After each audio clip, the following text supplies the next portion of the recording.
Bonjour à tous, c'est Benjamin de votre magasin Approche Aix-en-Provence. Je suis ici aujourd'hui pour vous parler des chaussures de trail et plus précisément comment bien choisir sa chaussure de trail. N'écoutez pas votre frère, votre beau-frère ou vos collègues de travail qui vous disent prends tel ou tel modèle, c'est de la bombe, parce que chaque pied est différent. Et le plus important, c'est d'essayer vos chaussures, c'est de bien choisir sa taille. Moi, je fais un petit 40. En chaussures de trail, j'ai tendance à prendre 41 ou 41,5. Toujours au minimum une pointure au-dessus pour laisser la place aux pieds d'enfler et surtout pour, dans la descente, éviter de trop toucher au bout de votre chaussure.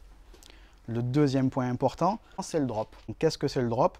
C'est la différence d'épaisseur entre la partie talon arrière et la partie talon avant. Quand on dit 4 mm de drop, c'est-à-dire que mon talon arrière est plus important de 4 mm par rapport à ma partie avant. Alors, qu'est-ce que ça change? Grosso modo, un drop minimaliste, proche du zéro, va favoriser une foulée très naturelle, très médio-pied. Le souci, c'est que cette foulée, elle ne va pas à tout le monde. Il y a des personnes qui vont avoir tendance à attaquer du talon, et s'ils partent sur un drop zéro, c'est proche de la catastrophe. L'autre souci avec le drop zéro, c'est que si on n'a pas l'habitude de courir avec des drops si bas, eh bien, on a les ligaments des mollets et des tendons d'Achille qui vont énormément s'étirer, et c'est un gros risque de tendinite.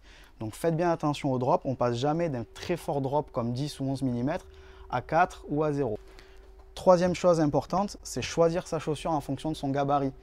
Un gros gabarit de plus de 70 kg ne va pas avoir le même choix qu'une personne qui pèse 50 kg. Donc quand vous êtes des forts gabarits, choisissez des chaussures plus renforcées, avec des châssis plus rigides. Ça va améliorer la qualité de votre foulée, mais surtout la longévité de votre chaussure. Et quatrième chose très importante, c'est les amortis. Si vous avez tendance à attaquer du talon ou que vous êtes un petit peu sensible des genoux, des mollets ou des muscles, favorisez des chaussures avec des forts amortis et assez tendres qui vont énormément soulager vos blessures. Alors en conclusion, faites confiance à vos pieds et au confort de vos pieds. N'écoutez pas ce qu'on vous dit et si vous avez besoin, n'hésitez pas à demander conseil auprès des vendeurs présents dans le magasin.